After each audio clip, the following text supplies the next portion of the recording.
हाय, तो फिर से इस मेरे नए वीडियो में आप सभी बीपीएससी टीआरई 3 के शिक्षकों का स्वागत है भाई। TRE 3 big update. प्राण आवेदन के बाद एचआरएमएस हेतु एचआरएमएस का फॉर्म नया फॉर्मेट जारी कर दिया गया है। देखिए, इधर बहुत से जिलों में प्राण के लिए आवेदन का काम शुरू हो गया है। हालांकि अभी प्राण जनरेट हुआ नहीं है, बट उसके बाद एचआरएमएस का जो प्रोसेस है उसके हेतु नया फॉर्मेट जारी कर दिया गया। अलग अलग तमाम ग्रुपों में देखने को मिल रहा है। आफ्टर प्राण उसके बाद होता है एचआरएमएस, तो एचआरएमएस का नया फॉर्मेट जारी कर देगा। फिर उसके बाद बोर्डिंग के बाद आपका पेमेंट जारी होता है। ठीक है, तो चलिए हम लोग फॉर्मेट देखते हैं, उस पर बिंदुओं पर बात करेंगे कहाँ पे आपको भरते समय किन बातों का ध्यान रखना है। अगर अभी तक आपने प्राण के लिए फॉर्म अप्लाई नहीं किया है तो मेरा वीडियो पड़ा हुआ है चैनल पर, जाके देख लीजिएगा, अच्छे से भरिए, किसी तरह गलती नहीं कीजिएगा।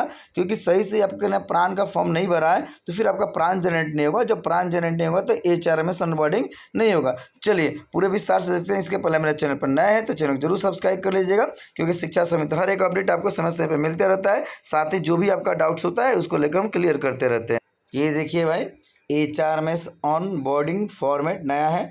HRMS government of Bihar. जैसे ही आपका प्राण जनरेट होता है उसके बाद जस्ट बाद, देखिए जरूरी नहीं कि पूरे बिहार का एक ही साथ प्राण जनरेट होगा, एक ही साथ एचआरएमएस ऑन बोर्डिंग होगा। जो जिला के मतलब अधिकारी एक्टिव है वहाँ पर पहले टेक्निकल ज्वाइनिंग हुआ, उस रूप में उस रूप में प्राण जनरेट हुआ, और फाइनली अब एचआरएमएस की बात चल रही है। तो देखिए यहाँ पर लोगो लगा रहता है, यही फॉर्मेट होता है। ठीक है, स्पष्ट यहाँ पर बेसिक डिटेल्स वगैरह भरना होता है, प्रीफिक्स वगैरह, first name, middle name, last name, gender, date of birth, यहाँ पर हाइट वगैरह डालना होता है। ठीक है, क्योंकि एचआरएमएस से जो बोर्डिंग होता है तो आपका सेरा जितना भी डेटा है, पर्सनल डेटा, उसमें फिट किया जाता है, और यहाँ पर आपका फोटो वगैरह लग जाता है। पूरे फॉर्मेट में हम लोग बात कर लेते हैं। ठीक है, यहाँ पर फादर नेम हो जाता है, मदर नेम हो जाता है, आइडेंटिफिकेशन मार्क्स देना होता है। ठीक है, क्योंकि एचआरएमएस में आपका डिटेल्स शो रहता है और वो पूरा लाइफ टाइम काम करता है। ठीक है, यहाँ पर मैरिटल स्टेटस रहता है, स्पाउस नेम रहता है, और यहाँ पर फिर डिसेबिलिटी वगैरह का केस रहता है, उसको डालना होता है। देखिए पूरे 2 पेज का फॉर्म होता है, आप देख सकते हैं पूरे 2 पेज का फॉर्म होता है, और आपको पूरा का पूरा इसमें डिटेल्स डालना होता है। हालांकि इसको भरने के लिए जो मुख्य चीज़ है वो आपका प्राण नंबर है। बिना प्राण नंबर के इसको आप भर ही नहीं सकते हैं। ठीक है, आगे आएंगे तो पर्सनल डिटेल्स वगैरह आपसे मांगा जाता है, ब्लड ग्रुप नेसेसरी हो जाता है, फिर ईमेल, मोबाइल नंबर, नेशनलिटी, प्राण नंबर। देखिए स्पष्ट आ गया कि प्राण नंबर आपको देना ही होगा। तो जब तक आपका प्राण जनरेट नहीं हो जाता है, प्राण नंबर अलॉट नहीं कर दिया जाता है, तब तक आपका एचआरएमएस नहीं होगा। अगर मान लीजिए कि आपको प्राण का शिफ्टिंग कराना है, या आप टीआरई 1 टीआरई 2 के शिक्षक हैं, विशिष्ट शिक्षक हैं, या अदर डिपार्टमेंट में, या इंडिविजुअल आपने ले रखा है बैंक वगैरह से, कंपनी में, तो प्राण शिफ्टिंग कैसे करना है इसको लेकर मैंने स्पेशल वीडियो चैनल पे आ गया है, उसको आप देख लीजिएगा, अच्छे से समझ लीजिएगा, फिर प्राण शिफ्टिंग कीजिएगा। ठीक है, यहाँ पर आपको डालना होता है, प्राण का टाइप डालना होता है, आफ्टर यहाँ पर आधार रेफरेंस नंबर, सोशल कैटेगरी वगैरह डालना होता है। फिर आगे चलेंगे तो इसमें आपको परमानेंट एड्रेस वगैरह डालना होता है। जो भी डिटेल्स होता है बहुत ही आसानी से भरना होता है। फिर और यहाँ पर एम्प्लॉय ऑफिस डिटेल्स डालना होता है, एम्प्लॉय का टाइप डालना होता है, सर्विस का टाइप डालना होता है, कैडर डालना होता है, परमानेंट डिपार्टमेंट डालना होता है। इस हिसाब से आपको करेंट डिपार्टमेंट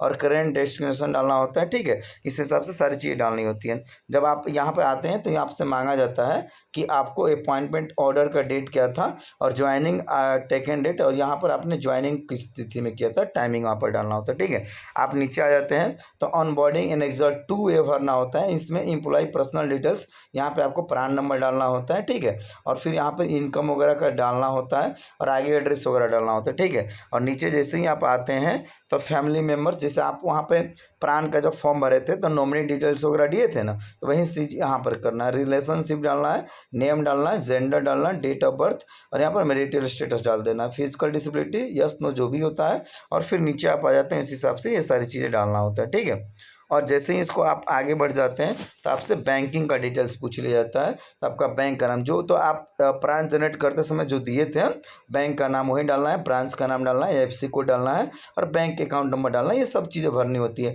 फिर यहाँ पर पे कमीशन वगैरह, जो भी पे स्केल लेवल वगैरह है, बेसिक पे है, और फिर यहाँ पर इस हिसाब से आपका एचआरए वगैरह है, कौन सा टीयर लागू होता है, सीटीए वगैरह है तो डालेंगे, फिर नहीं है तो नहीं डालेंगे। ठीक है, इस रूप में ये सारी डिटेल्स डालना होता है। तो ये आपका होता है। फिर यहाँ पर फाइनली आपको सिग्नेचर वगैरह करके, और इसके साथ जो भी डॉक्यूमेंट्स होता है, प्राण कार्ड वगैरह होता है, उसको लेके, और जो भी आपका ज्वाइनिंग पोस्टिंग लेटर होता है आपका, उस हिसाब से आपका आधार कार्ड, पैन कार्ड होता है, पासबुक वगैरह होता है, सबको लेके और फिर इसको जमा किया जाता है। तो इसको डीपी ऑफिस में जमा किया जाता है या फिर बीआरसी के माध्यम से डीपी ऑफिस में जाता है और उसके बाद आपका एचआरएमएस ऑनबोर्डिंग होता है। इस डेटा को लेकर उसमें शिफ्ट किया जाता है, ठीक है, और पूरे डेटा को मर्ज करके आपका एचआरएमएस पर नया अकाउंट जनरेट हो जाता है फाइनली। और तब आपको यूजर आईडी पासवर्ड वगैरह क्रिएट करना होता है, आगे का सारा प्रोसेस होता है। इस पर अप टू डेट वीडियो आता रहेगा और इसका एक सेपरेट मेरा वीडियो आ जाएगा।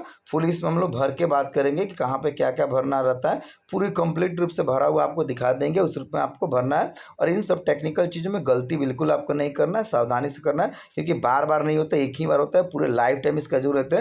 अगर कहीं से गलती हो जाता है तो फिर आपको उस रूप में परेशान होना पड़ता है और जल्दी सुधार नहीं होता है। तो ये आप लोगों के लिए एचआरएमएस का फॉर्मेट जारी कर दिया गया है और इसी एचआरएमएस फॉर्मेट को आपको भरना है, ठीक है। आपको ये चाहिए तो आप मेरे जो टेलीग्राम का लिंक है चैनल के नीचे दिया गया उससे जुड़ जाइएगा, वहाँ पर आपको पीडीएफ शेयर कर दिया जाएगा और फिर आप सेव कर करके जैसे ही आपका प्रांत जनरेट होगा उसके बाद का यही प्रोसेस होगा, ठीक है। तब तक कंप्लीट वीडियो आ जाएगा भरा हुआ और आपको उस हिसाब से भरना होगा और गलती नहीं करना होगा। इसके अलावा कोई डाउट्स रहता है तो जरूर आप लोग कमेंट कर दीजिएगा और जैसे जैसे बारी बारी से प्रांत संबंधित जिलों का पत्र आएगा आपको मेरे चैनल पर देखने को मिलते रहेगा, हर एक अपडेट आपको मिलता रहेगा। तब तक चैनल को सब्सक्राइब नहीं किया तो चैनल को जरूर सब्सक्राइब कर लीजिएगा।